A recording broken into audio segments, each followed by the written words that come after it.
Konflik yang melibatkan dua negara bekas Uni Soviet sampai saat ini masih terus berlanjut. Aksi saling balas serangan tak terhindarkan di antara kedua kubu Rusia dan Ukraina.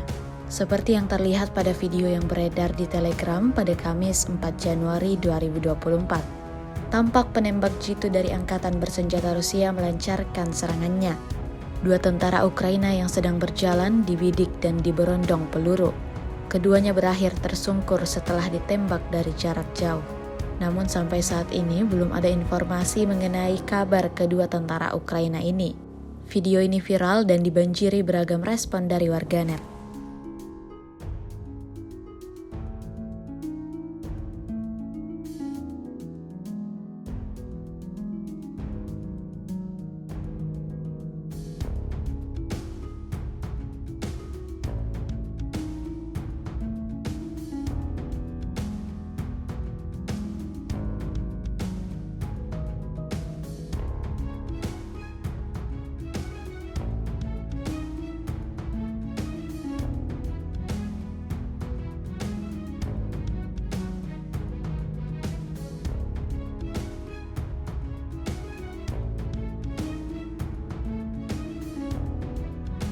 Download Tribun X sekarang, menghadirkan lokal menjadi Indonesia.